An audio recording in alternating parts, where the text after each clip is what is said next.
సంవత్సరంలో అరసువెల్లి దేవస్థానానికి సుమారు 3.5 కోట్ల రూపాయల ఆదాయం వచ్చింది. ముఖ్యమంత్రి చంద్రబాబు కూడా అరసువెల్లి శ్రీ సూర్యనారాయణ స్వామి దేవాలయాన్ని అభివృద్ధి చేస్తామని చెప్పారు.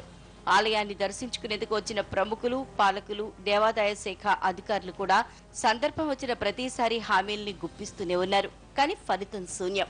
ఇప్పటికే భక్తుల రద్దీతో ఆలయం కిటకిటలాడుతోందే కానీ సరైన వసతులు లేవు. ఇంద్ర పుష్కరిణిలో మహిళా భక్తులు స్నానం ఆచరించిన తర్వాత కనీసం దుస్తులు మార్చుకోవడానికి గదులు లేకపోవడంపై అసంతృప్తి వ్యక్తం చేస్తున్నారు భక్తులు. కనీస సౌకర్యాలు కల్పించకపోవడంతో మండిపడుతున్నారు భక్తులు.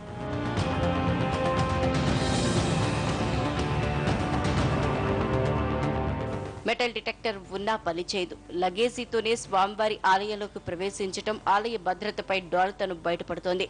ఇప్పటికైనా రెగ్యులర్ ఈవోని నియమించి భద్రతా ఏర్పాట్లు చేయాల్సిన అవసరం ఉందని భక్తులు కోరుతున్నారు. ఆలయంలో 30 మంది సిబ్బంది అవసరమైతే ఇప్పుడు కేవలం 20 మంది మాత్రమే ఉన్నారు. ఇందులోనూ 5 సస్పెండ్ కావడంతో ప్రస్తుతం 15 మంది మాత్రమే ఉన్నారు. సిబ్బంది కొరతపై ప్రభుత్వానికి ఆలయ ఈవో మొరపెట్టుకున్నారు. అదనంగా సిబ్బందిని కేటాయించాలంటూ కోరుతున్నారు.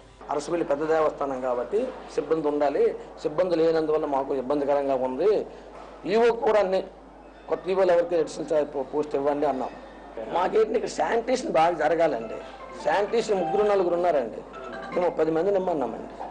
ఇక్కడ పెద్ద దేవాలయం కాబట్టి సేపర్స్ ఎక్కువ ఉండాలి. తర్వాత అన్నదానంలోన చూసుకున్న వాళ్ళు, తర్వాత కేసు ఖండన ఒకటి ఇది పకడ్బందీగా చేద్దామనేసి. నిత్యం భక్తులతో కిటకిటలాడే అరసవెల్లిలో సిబ్బంది కొరతపై ప్రభుత్వం దృష్టి సారించాలని, అవసరమైన సిబ్బందిని నియమించి కష్టాల్ని తీర్చాలని కోరుతున్నారు భక్తులు. బ్రహ్మాండ నాయకునికి విస్తృత సేవ చేసేందుకు గోదావరి